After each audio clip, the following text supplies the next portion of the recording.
Carl doubled over. Pain ripped through him. His bones snapped and cracked. He fell to the ground, gasping for breath. He couldn't stop it. The change was happening. His vision blurred. The room spun. He felt hot, burning from the inside out. His clothes felt tight, too small for his growing body. He ripped at his shirt, tearing it open. His skin itched. He scratched at it, feeling fur sprout and grow. Thick, coarse hair spread across his body. He was turning into a beast. He was becoming a werewolf. A growl rumbled in his chest. It surprised him. His voice had never sounded like that before. It was deep and guttural, primal. He tried to speak, but only a snarl escaped his lips. He looked at his hands. They were larger now, covered in fur. Sharp claws extended from his fingertips. He flexed his fingers, marveling at their strength. He felt powerful, dangerous. He stood up, his body taller and more muscular than before. Gone was the soft, pudgy Carl.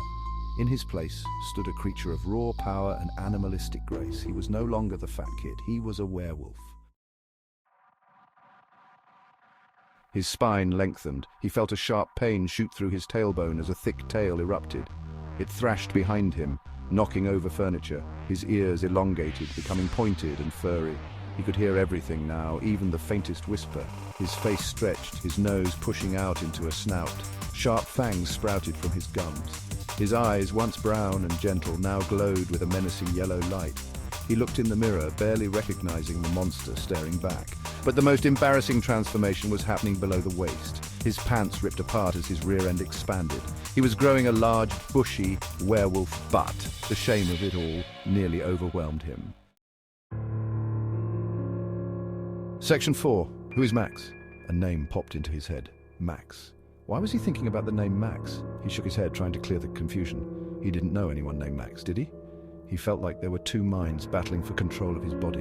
One was his own, human and scared. The other was wild, animalistic, and filled with a primal rage he couldn't control. It called itself Max. Max. The name echoed in his head. Max was strong. Max was powerful. Max was a werewolf. But Carl? Who was Carl? The name felt foreign, distant. He was Max. He was the werewolf. Section 5. Embracing the beast. He stopped fighting it. He let the wolf take over. He embraced the power surging through him. He was Max, the werewolf, and he was free. He howled a long, mournful sound that echoed through the night. He felt the moon's pull, drawing him out. He had to run. He had to hunt. It was in his nature now. He leaped from the window, landing lightly on the ground below. He raced into the night, his powerful legs carrying him swiftly and silently. He was no longer the scared, fat kid. He was a predator, a creature of the night. Section 6. Trapped between two worlds. But even as he ran, a part of him, a small human part, mourned the loss of Carl. He missed his old life, his old friends. He missed being normal. He knew he couldn't stay Max forever. He had to find a way to control the wolf, to balance his human and werewolf sides. He had to find a way to be both Carl and Max. The journey wouldn't be easy, but he was determined. He would find a way. He had to, for he was both man and beast, trapped between two worlds.